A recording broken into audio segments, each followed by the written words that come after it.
ఓం శ్రీ సాయిరామ్. శ్రీమద్ భగవద్గీత 13 అధ్యాయంలోని 25వ శ్లోకం గురించి ఈరోజు తెలుసుకోబోతున్నాం. సాయిరామ్.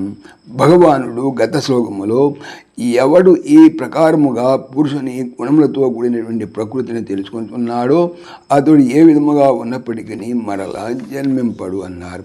అయితే ఈరోజు తెలుసుకునేటువంటి 25వ శ్లోకములో ఇలా తెలుపుతున్నారు.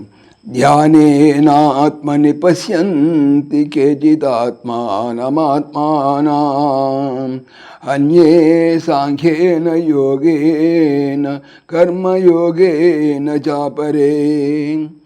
ఆత్మానం ఆత్మను, కేచిత్ కొందరు, ఆత్మన శుద్ధమగ మనసు చేత, ధ్యానేన ధ్యానయోగము ద్వారా, ఆత్మని తన యందు, పశ్యంతి చూచుతున్నారు, అన్యే మరికొందరు, సాంఖ్యేన యోగేన సాంఖ్య యోగముల చేతను, అపరే ఇంకా కొందరు, కర్మయోగేన చ కర్మయోగము చేతను, పశ్యంతి చూచుతున్నారు.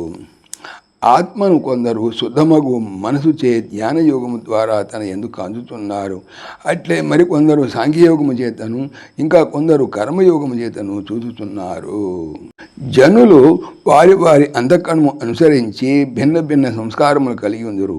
అట్టి సంస్కారములకు అనుగుణ్యముగానే వారు భగవంతుని గురించి ప్రయత్నించుతుందని చెప్తున్నారు. సాయిరామ్. ఓం దేవకీనందనాయ విద్మహే వాసుదేవాయ ధీమహి తన్న కృష్ణ ప్రచోదయాత్. ఓం సర్వం శ్రీకృష్ణార్పణమస్తు. జై శ్రీకృష్ణ. జై జై శ్రీకృష్ణ. ఆత్మీయులకు మనవి, ఈ ఛానల్తో పాటుగా అనంత మహిమల శ్రీ సత్యసాయి అనే ఛానల్ మరియు భక్తి పరిమళ టీకా భాగవతం అనే భాగవత ఛానల్ను స్వామి నా చేత చేయించుతున్నారని మనవి చేస్తున్నాను. వీటికి సంబంధించిన లింక్స్ డిస్క్రిప్షన్లో చూడవచ్చు. జై శ్రీకృష్ణ. పవిత్రమైనటువంటి భాగవతం. భాగవతం స్టాండ్స్ భాగవతం చెప్పేది ఏమిటి? బాగా అవుతాము అని